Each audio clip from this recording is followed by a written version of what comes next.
Hello, everybody, and welcome back to Community FC, where we've got another episode of the Roundup review coming to you. It's going to be probably quite a short episode because, as most of you who follow football keenly will know, there was not a lot of games to talk about. So this is going to be episode 12 of the Roundup review, and it's going to be game week 18 for all you fantasy league managers out there. As our regular returning guest, Rich, is with us as always. How you doing, mate? Yeah, good. Thank you, Aidan. How are you? Yeah, not too bad, thank you. Not too bad. We're so close to Christmas now. Getting there, building that hype up even more. So this probably will be, actually we should say that now, it's going to be the last Roundup review before Christmas, obviously. So yeah, we will see what happens in the new year. Obviously there'll be more content coming. We just don't know over the Christmas period how that affects stuff, but we will try to get as much content out as we can. So yeah, we will kick off really. I mean, I'll let you start on the first one. So there's literally, we'll start off as Gary Lineker so quaintly put. The running order for match of the day was put out before the game started, and he was like, and we will begin and end at Ellen Road. It was Arsenal versus Leeds. Yeah, I mean, this was probably right on the wall for this one. I think Arsenal are in very good form at the moment. They've got a team that's gelled, Yep. and they've got a team that are suddenly working together. Martinelli, good for 2 goals there.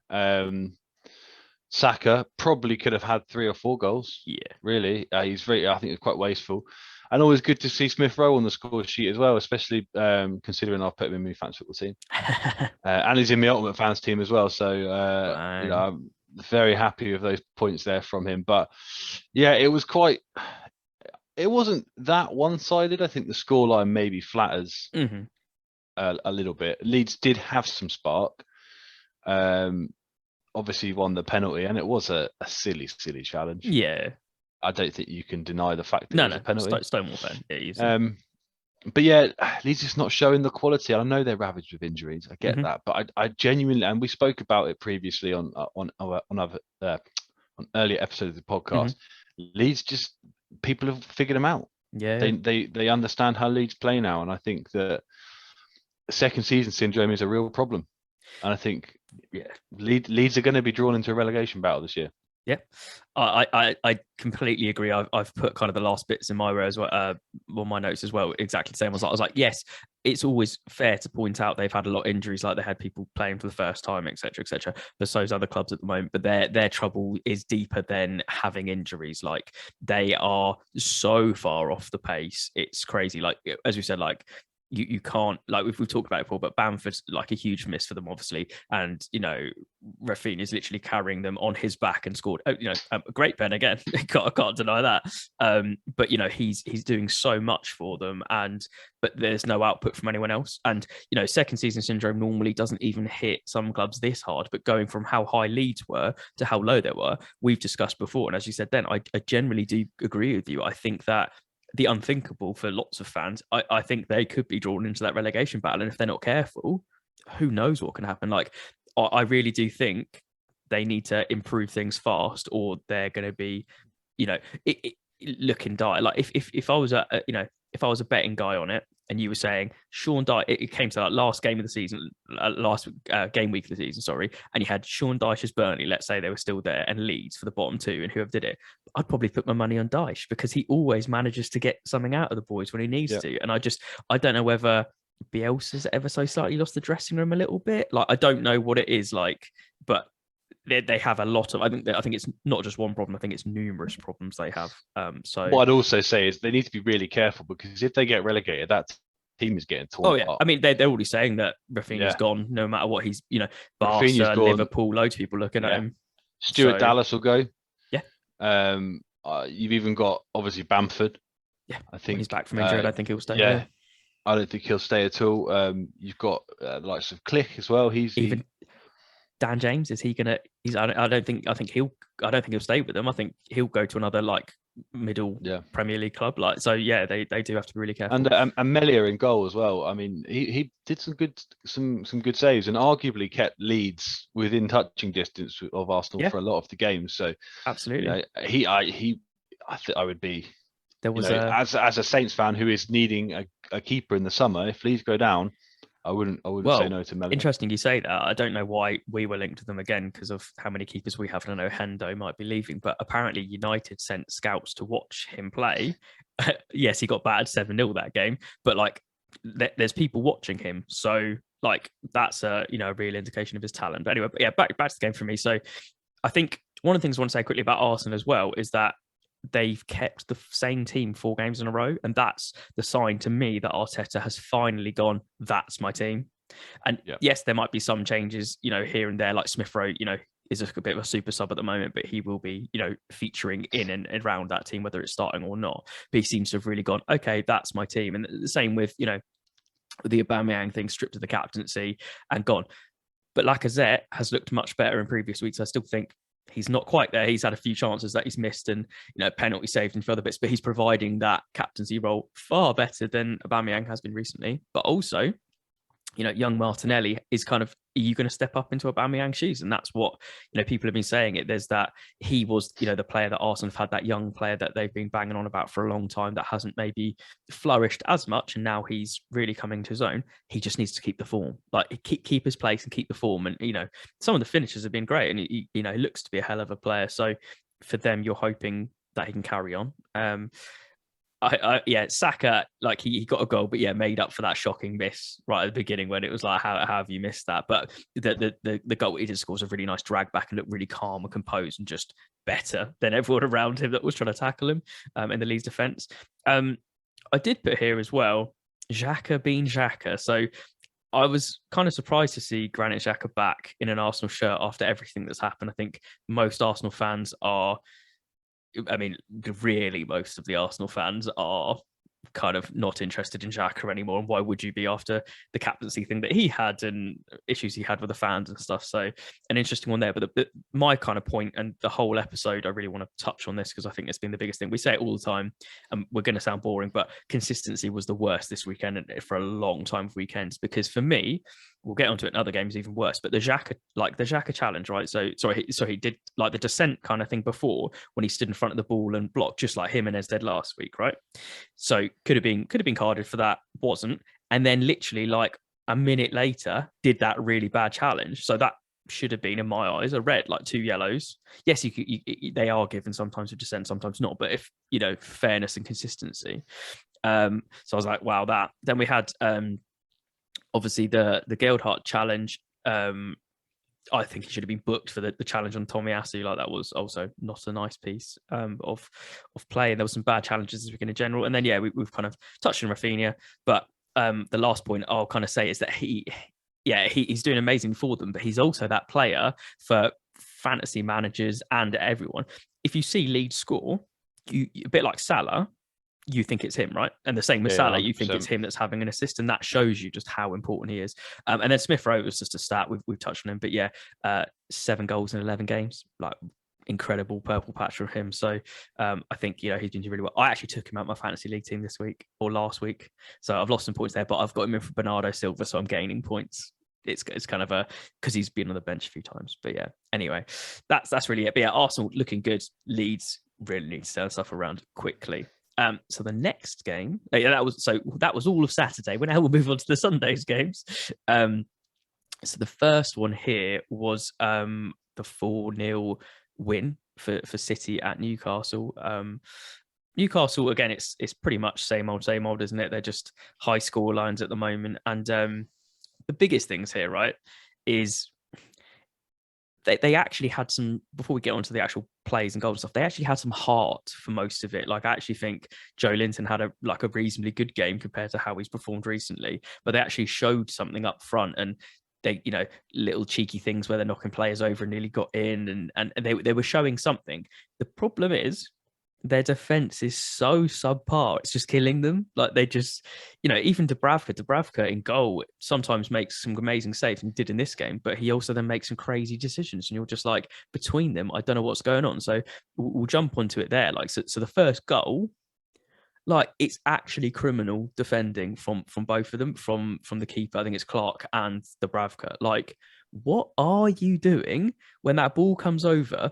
I think they're both in the wrong, because it's not going far enough to the keeper for that defender to not realise that, but also there's no shout from either of them. And then they just look like absolute mugs when it literally is just like, cool, header, thanks.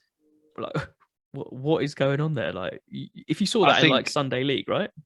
Yeah, this Newcastle team is in a lot of trouble because you need a whole new back four. Mhm. I know they've got money to spend, but they can't. They're not going to be able to buy Yeah, that amount of quality in the position they're in. The other problem is when you need to add pieces to your team whilst keeping a core the same, because yeah, otherwise you're not going to have any team chemistry. yeah, And absolutely. half a season is not enough time for a team to gel, Hmm. especially a defense. How many times have we seen it? If you've got the starting two, I mean, look at Liverpool this weekend, for example, without Van Dijk. Hmm. You know, they're not used to playing together, so mistakes happen. Um, they're in a lot of trouble, and I just don't think that they're going to stay up. No, I Unfortunately, don't.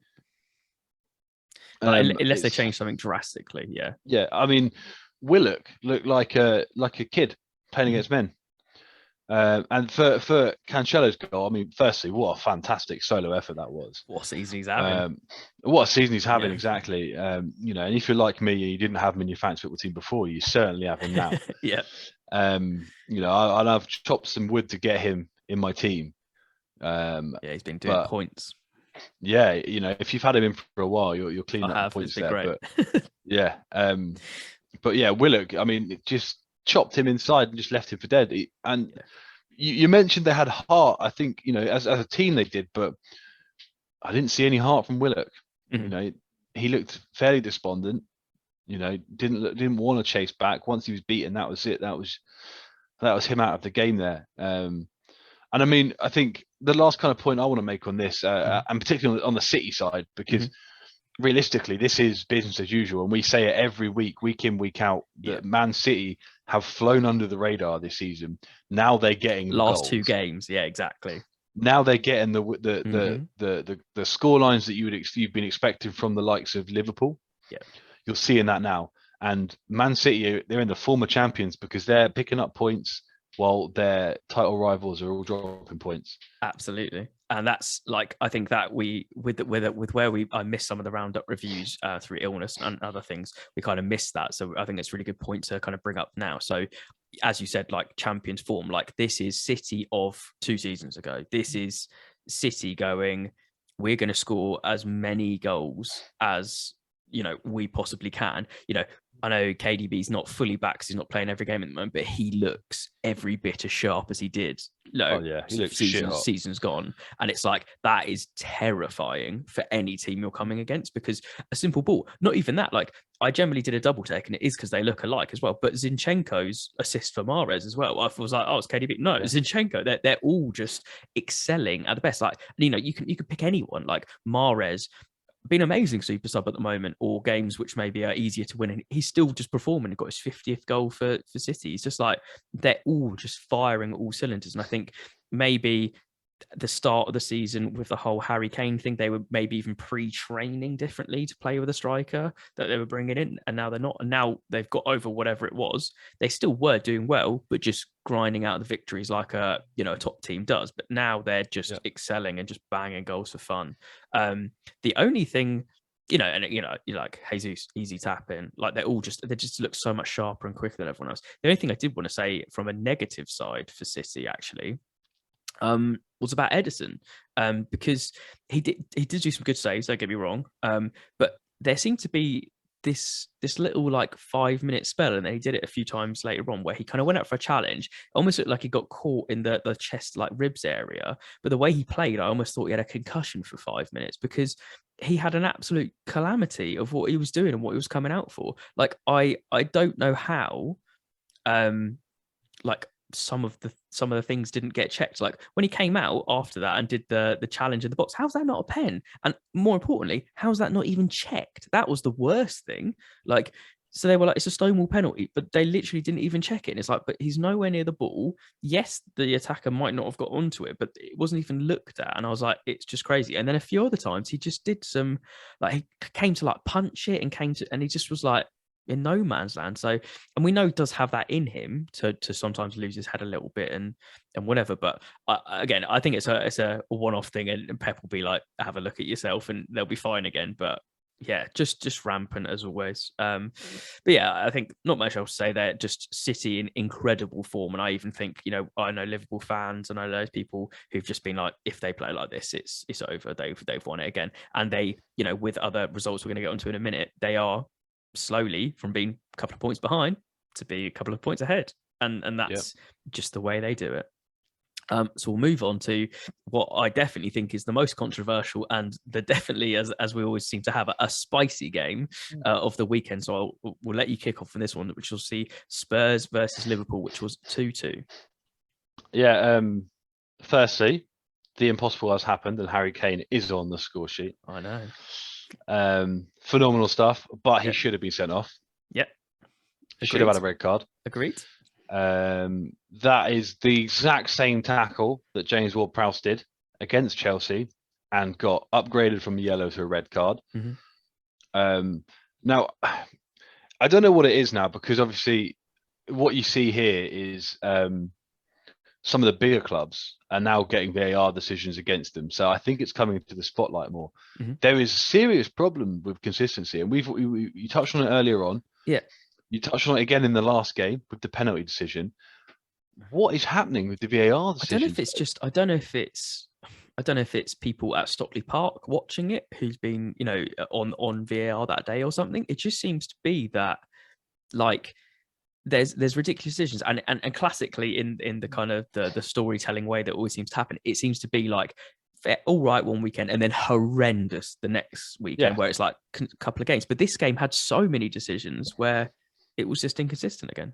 I just think in a time where everyone's questioning the likes of sports bodies, you've just had everything happening in the F1, and questions about, is it a fix? Is there something going on behind the scenes that, there is a narrative that needs to be followed, and likewise, 2 years ago when Liverpool won the league, it seemed like all of the obstacles were taken out of Liverpool's way. Every decision went their way. VAR always went Liverpool's way. Is there something like that? And there has been some rumours and whispers. The sources might be disgruntled ex-refs, but there's definitely some rumours going around that there is some kind of cabal in the sort of ref union. I mean, this kind of, if you got a tinfoil hat on, I can see why. Yeah, you can get lost in a rabbit hole with that, can't you? You really can. You really can. I mean, I think, for a neutral, it's an exciting game to watch. Yeah. We didn't get to watch it, and we'll let you know why towards the back end of this episode. Of it. Yeah. Yeah, we saw the first half. But I think it was, well worth. We saw Trent and Andrew Robertson combining to, a nice. I always like to see a wing back to wing back little goal there, and they did quite a lot throughout the game. Yeah, they played really well. Yeah, it played really, really well. The Andrew Robertson red card. Yeah, I get it, but the thing is, I don't think it was as bad as Kane's. I think it personally, I think it is for different reasons. I think they're both red, and I think Kane's is a horrible challenge, from where his foot is, and that's the dangerous thing. The thing with Robertson's is it's more like, you've talked about petulance in other weeks. It's more the fact he's just like he's never really getting that ball, and he's just aggressively kicked the guy as hard as he possibly can. Agree. So it was definitely a red, 100% a red, but it wasn't as bad of a challenge as Kane's. Yeah. Kane's is the type of challenge that you could seriously injure a player. He's a leg breaker, whereas Robertson's was a petulant swing out. Yeah, which will it's still bloody hurt, but it's of course it did. I'm not going to defend it. That was a red card. And it should always have been a red card. Fair play to Robertson and Klopp. They both kind of said it was, and Robertson was like, it's a bad challenge. When Kane, I think his response was, at the time, I thought it was a good challenge, and I haven't seen it since. And when you slow it down, that's football. So, but yeah, I don't know how you can kind of get on that. The thing is, right, so that kind of could have changed the game ever so slightly. The reason that I think how sometimes VAR and refs and everything gets off ever so slightly, from my mind, of being a neutral in that game, I think, regardless of the challenges, regardless of the decisions, Spurs have no one else to blame but themselves for not winning that game. because they had so many opportunities. Like Son had two, like one of them might have been offside, but he had two perfect opportunities. Dele Alli had two good opportunities, and they were like, two of them were like, how have you not scored to extend the lead? And that can kind of change the face of the game. Klopp was furious about the challenge, and as you've seen, he's rightly so that he was riled up over it, because it absolutely is a bad challenge and should have been done that way. And he said, it is the consistency thing, and I don't think anyone's going to disagree with him on that. Robertson just seemed to be everywhere though that game. Like he was involved in goals, assists, challenges, just everything. It was one of those games where if you kind of watch it back, you just notice he appears so much, and you think the script's written to be like he's going to be involved in a big situation here. But it was an interesting game. Like Robertson, it was a good little cross for him. Jota, for being the size he is incredible in the air, and just 100%, no issue, just bangs it in. Fair enough. I think that the Salah looking for the handball, not for me for that one. And sorry for I think the Robertson, the goal should have been fine. I think that Alisson had an interesting one where obviously he had an absolute nightmare for 5 minutes, and it was the same. We said it before about Alisson and Ederson, that they both sometimes have that tendency in them, and their team's so good they kind of get away with it a little bit. But it's one of them. I think that the Jota pen shout as well, like that one to me, I think is a penalty, because I don't think there's any contact with the ball. Like he just kind of, he goes, I say goes down easily. He goes down, but not like flopping easily, but he does go down easily. But in my mind, that should have been a penalty to Liverpool. So again, another grievance, I think, fair enough with Jurgen Klopp. Like, and that is me being a rival fan of Liverpool to say in an unbiased way. So I think Spurs had plenty of opportunity to win and could have made it. They could have easily put the game to bed, is what I'm trying to say, before lots of this controversy happened. But I think if you're a Liverpool fan, you weren't the best, that week. No Van Dijk, Salah not really looking that hot. It was all kind of Robertson and Trent pulling the strings. But you kind of have to understand the grievance and the annoyance that they have. Yeah, I mean, the last point I'll make on this is obviously Klopp's comments about the referees at the end. Mm-hmm. He never gets fined. Yeah, interesting, isn't it? Very interesting, because Hasenhüttl came out and made a comment about the referees and was fined 20 grand for it. But Jude Bellingham in Dortment, didn't he? Yeah, exactly right. Got fined as well. But Klopp's never fined. So I don't know if, and as of right now, as far as I'm aware, he's still not that I've seen today. It hasn't. It could be, but sometimes I sometimes think Klopp's very clever in the way he handles things, because like when he gets like furious and gets a booking himself, and then does like the bow thing, and then he kind of backs off a bit. I think he's very clever in how he takes some of the blame away from players and stuff, and I like that about managers when they shield their teams a bit more. But then in post interviews, he says what he means, but he does it in a very kind of polite, factual manner. I don't know if you saw the video clip that saw him, and you could read his lips, and he said something along the lines to the referee of I have no problems with any referees apart from you. Yeah, well, exactly. And if that gets looked at, then because he talked to him, didn't he, like half time and stuff as well. So that's the difference. So if they get caught doing that, then again, consistency of if you're being fined, if Hasenhüttl and loads of other managers have been fined, then it is one of them. But again, we're going to go back to consistency. Yeah, that is the theme of this episode. This is particularly as well, because I just feel there were so many ones this weekend. Last week it was penalties and VAR constantly, and this time I feel we always take, and we're gonna do an episode. I say we will, but we actually are going to do an episode on refs and VARs, all that stuff next year, definitely.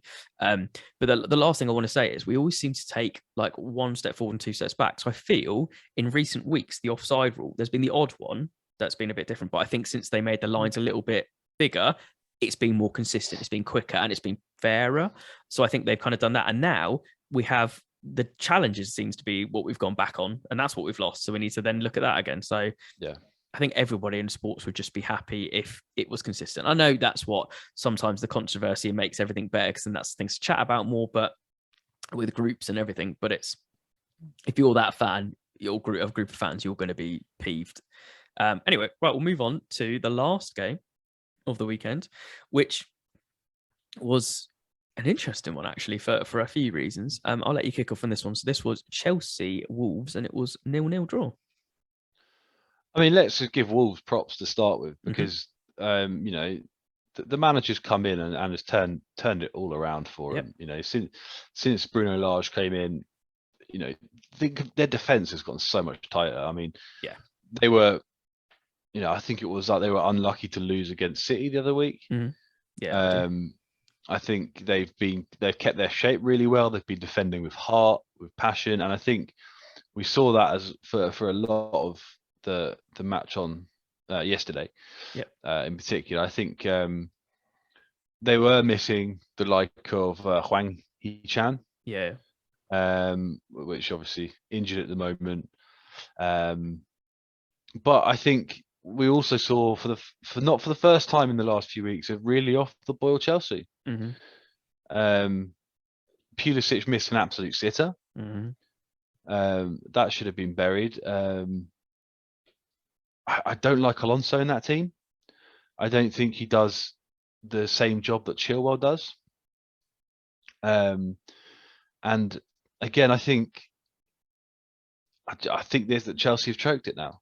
Honestly, I do. Something's I don't. happened. Yeah. Yeah, I struggled. I know they've got injuries. I get that, but they've got very capable players in those positions. Yeah.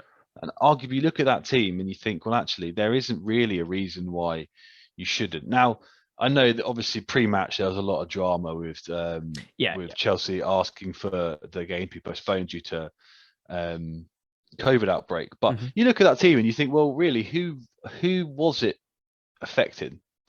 Because there isn't any names on there that is, you know, screaming at me.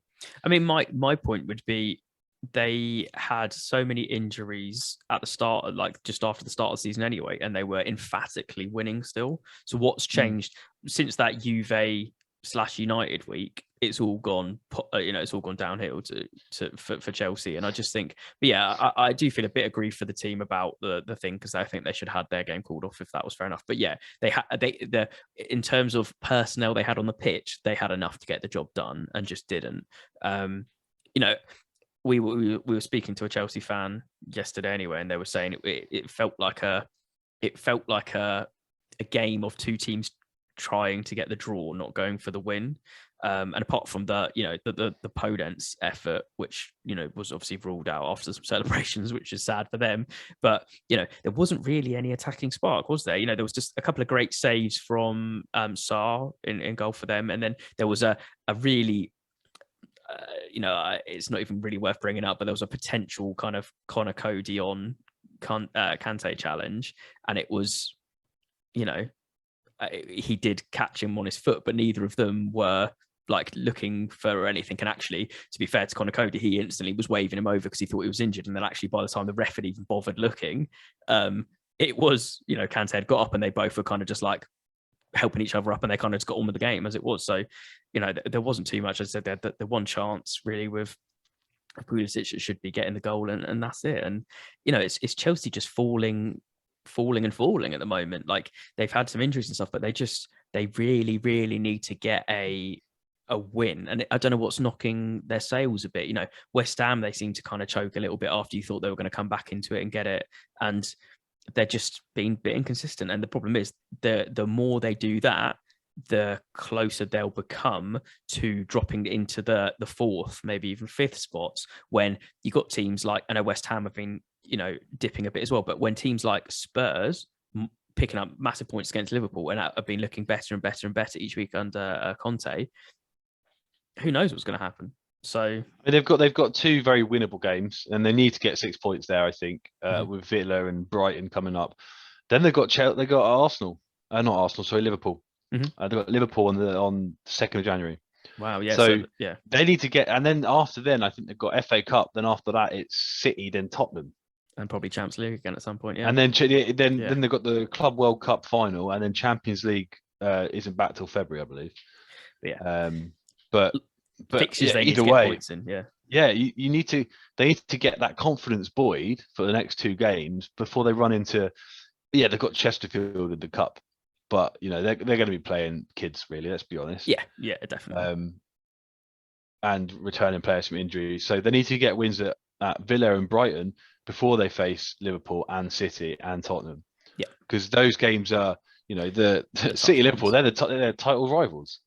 And at the moment, if we're going on form, I'm saying City's going to take the points there. And Liverpool you don't see them stopping at the moment, do you? For Chelsea or anyone. So no. that's the issue. And I mean, that was it, really, wasn't it? You could see it. Like it is what it is. And I think there's a lot of teams. Again, there's lots of factors in this: injury, COVID, all sorts of stuff that can be affecting people. But also, it's going to affect people differently in terms of some people will benefit from it because they're going to have players back.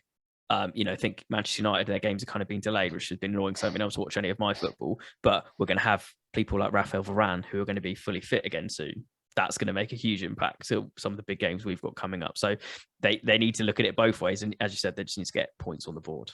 But that was it for kind of the Roundup review this week. We've got a few kind of stories to talk about afterwards. As we said, we don't really know what's going to happen yet in terms of over the Christmas period. We might end up doing a double week, or we might end up just doing a short episode. If, and we stress this as a big if games even take place, as that is a very up in the air at the moment. I saw that there's an article say that most of the Premier League teams apparently have kind of secretly said behind doors that they want to that they really want to carry on, which is great. And if they can do it in a safe manner, then I think everybody wants football and all the time, and especially a festive period. Lots of people, Boxing Day football is a ritualistic part of being hungover or too much food or whatever it is the day before. So yeah, we will let you know about the next episodes, and we'll keep you informed as always. Kind of after stories I really want to talk about really quickly. So one of them was a bit of a shock today that I kind of woke up to, and it's an interesting one. Again, consistency could be a part of this. We don't know unless another one happens. But the crazy story was, obviously, we woke up to the news that Spurs had been Tottenham Hotspur, sorry, had been ruled out of their game basically because they couldn't they couldn't rearrange a fixture. So I'll read a quick kind of quote from the I think it's the BBC website. So it said, Spurs have been ruled out of the Europa Conference League after UEFA ruled that they forfeited the match, their final match, sorry, against Rennes. The match on the 9th of December was called off following a COVID outbreak with 13 cases. Fair enough, that had to be called off. But then since then, they kind of called off other games, and then they were finally back to action this weekend. But UEFA said that the match could not be rescheduled and referred the matter to its disciplinary board. So I heard, I don't know if it's official, I heard that it's because they tried to book a match 2 days after Tottenham had played another match. The issue is there's only so much leniency and so much time they can wait in between international, in like European fixtures. I think that's pretty fair, don't you think? Yeah, I think that's an absolutely fair result, and for the opposing team, you'd be happy with that because it wasn't your problem essentially. Yeah. Well, so they were. I think the entire thing with this is, unless your entire playing staff is decimated, I don't see why you can't play a game. As we said before, as long as it's safe and well to do so. This is the thing, and the thing, the consistency is the problem here yet again, because if I go back to this time, January last year, when it all fell apart for Southampton, and the amount of players we had injured that we were having to draw from our youth team to sit on the bench and even to play. When we go back to that 9-0 loss against United, we had Alex Jankovic starting his first ever game in the centre mid because we had Prowse out, we had Romeu out. We could just say, hang on, let's reschedule this because we're going to have to, dig into the youth academy. Yeah. Why can't Tottenham do that? Yeah, I'm pretty sure Tottenham could field 11 players plus 5 subs. I mean, the crazy thing I'd love to know and be a fly on the wall for is, did UEFA go to them and say, if you can't reschedule it, you're going to get the loss? Because surely at that point, they might have tried to use a kind of bigger club mentality and gone, we're a big club, so surely they'll reschedule it around us because this is the first year they've done the Europa League conference. We're going to not be kicked out.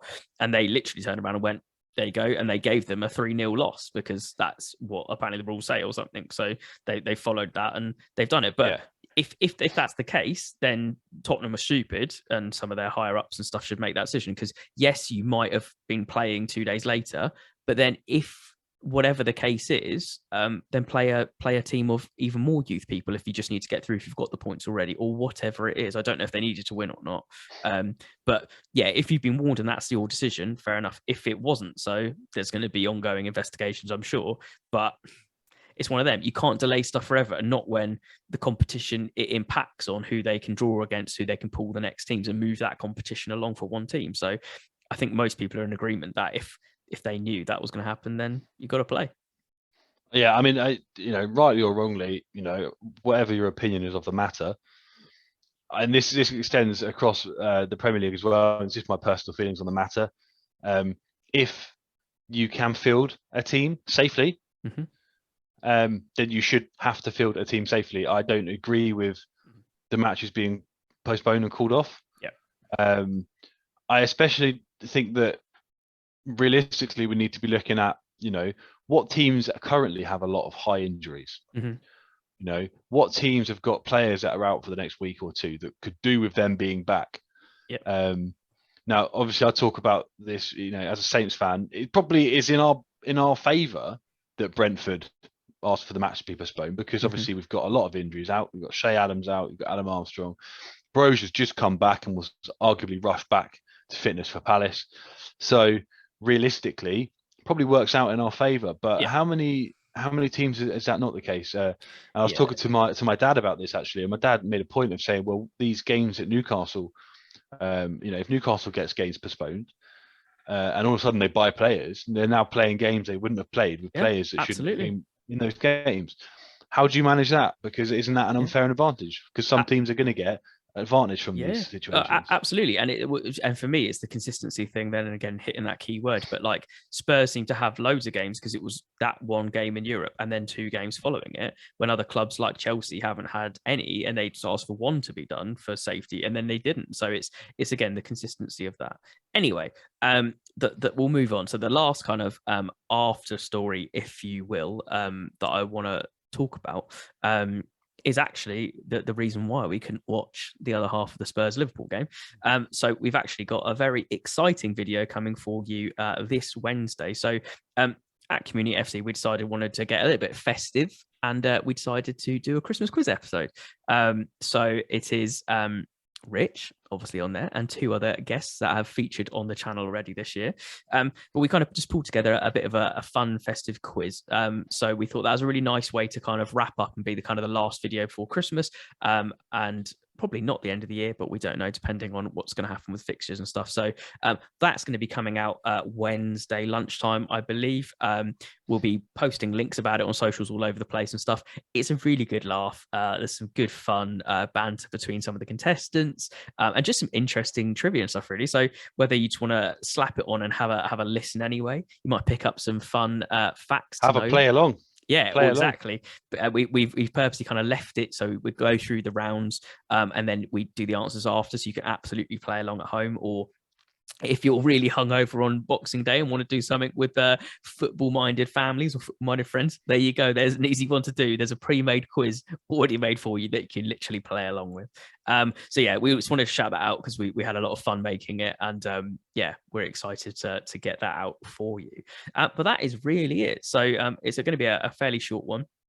We did talk about more than I thought we would after not been having very many games. But there you go. So thanks for coming on as always, Rich.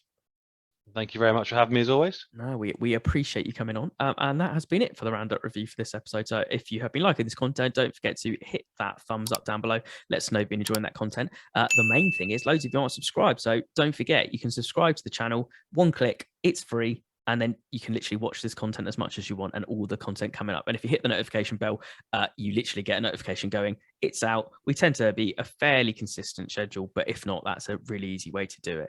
But that's really it. So, Merry Christmas from Community FC. And we wish you all the best in the holidays. We hope there's some football to talk about over the festive period. Otherwise, all of us will be a bit pissed off, really, because we enjoy the festive football. It's part of Christmas. We'll catch you all very soon. Thank you very much for watching.